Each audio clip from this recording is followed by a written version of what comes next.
Right now, in the most expensive cities on Earth, millions of windows are dark. Not because of a housing shortage, but because the people who own those homes have decided the units are worth more empty than lived in. Global institutional investors, sovereign wealth funds, private equity firms, and ultra-high net worth family offices have quietly redefined what a home is. It is no longer shelter.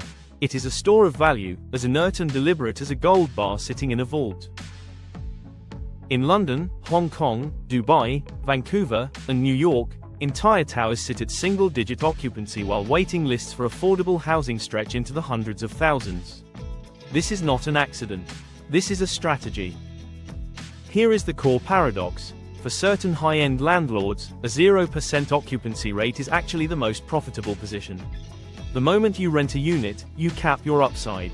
You invite regulatory scrutiny. You create tenant rights. You introduce where tax codes in dozens of jurisdictions reward vacancy through depreciation allowances, capital gains deferrals, and offshore holding structures that let paper losses offset real-world gains. An empty apartment filing losses can actually reduce an investor's tax bill on profits made entirely elsewhere. This is the rise of buy-to-leave, a capital parking strategy where property in stable, high-demand cities absorbs wealth fleeing volatile currencies, collapsing bond markets, and unpredictable political regimes. Your neighborhood is their offshore account. For decades, this phenomenon was nearly impossible to measure. Official housing censuses rely on self-reported data, and nobody with a vacant investment property is going to volunteer that information to a government looking for tax revenue. That is changing fast. In 2025 and 2026, AI-powered satellite analysis and smart utility monitoring are exposing the truth. Researchers can now map electricity consumption, water usage, and infrared heat signatures at the building level, and the numbers are staggering. Cities claiming acute housing shortages are being found to have vacancy rates of 15, 20, even 30% in their luxury stock. The shortage isn't of structures. It's of structures willing to enter the market. Algorithmic pricing tools then read this artificial scarcity and push rents higher for everyone below. The consequences don't stay contained to a balance sheet. When a block of apartments sits empty, the cafe on the corner loses its customers.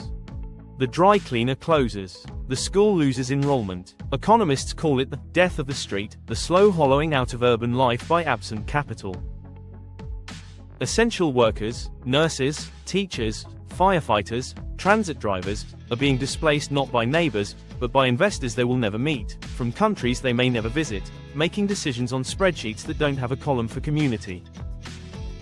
Middle-class home ownership, once the primary mechanism for generational wealth building in Western economies, is being structurally dismantled. Not through malice, but through the perfectly rational logic of a system that has never been asked to account for the social cost of a dark window. The political response is finally catching up. In 2025, several major cities implemented meaningful vacancy taxes, annual levies of 1 to 3% of assessed value on properties sitting empty beyond a defined threshold.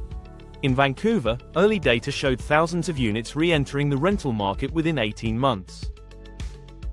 More aggressive still are the use it or lose it frameworks emerging in parts of Europe and Latin America. Under these laws, municipalities can compulsorily acquire properties that have sat vacant beyond a set number of years, converting them directly into public or affordable housing stock.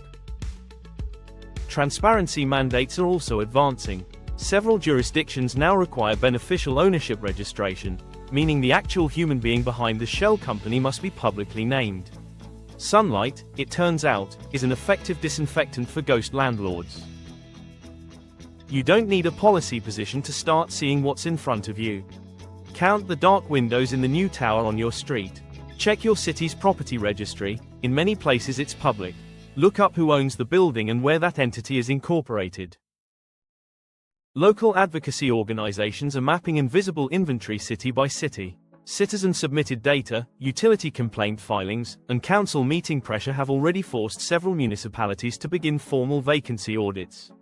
The data gap is closing, and it's closing because people decided to look. The housing crisis is real, but it is not simply a crisis of construction. It is a crisis of allocation, of who gets to decide what a home is for. And until we are honest about the millions of units being deliberately kept dark, we are debating the symptoms while the disease quietly compounds interest.